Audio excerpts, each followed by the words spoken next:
তিনটি জাহাজ এখানে হইলো, প্রথমত হলো রূপসা, এটা আমার নিজের চটারার, আর সুগন্ধা সামিউল্লাহ সামি সাহেব, আর মধুমতি হইল মাসুদ, খালেদ মাসুদ। কোন কোন রুটে চলাচল ওইটা হইলো মধুমিতা চলবে হইলো ওই বেতুয়া, আর আমাদের রূপসা এবং সুগন্ধা দুটোই চলবে হইলো হাতিয়া। এর মাঝখানে ঢাকা থেকে মুন্সিগঞ্জ, চাঁদপুর, কালীগঞ্জ, ইলিশা, দৌলত খান, তজুমুদ্দি, নলছিরা, হাকিমুদ্দি, হাতিয়া, নলছিরা হাতিয়া। এর আগে ঢাকা থেকে তো এই আপনার হাতিয়াতে সরকারি জাহাজ পায়নি।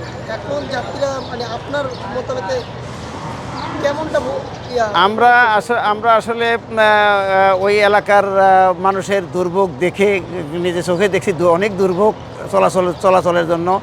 এজন্য কর্তৃপক্ষের সাথে বিআইডব্লিউটিসির সাথে আমরা আলাপ আলোচনা করে এই জাহাজগুলো আমরা মানে চালানোর জন্য আমরা পদক্ষেপ নিছি। নেওয়ার পরে অনেক জল্পনা কল্পনার শেষে আমরা ইতিমধ্যে আজকে উদ্বোধনের ব্যবস্থা করা হয়েছে। এরা যেরকম সরকারি যে নিয়ম আছে ওই সরকারি নিয়মের আওতায় থাকবে। আমরা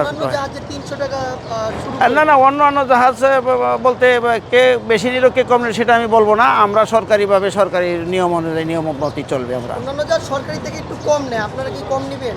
না, আমরা সরকারি যে নিয়ম আছে নিয়মের মধ্যে, আমরা নিয়মের বাইরে যেতে পারবো না।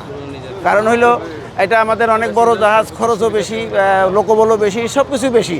তো সেখানে আমরা সরকারের নীতিমালার বাইরে যাওয়া ঠিক হবে না। আমরা সরকারের নীতিমালা বজায় রেখেই জনগণের সেবা দিতে চাই।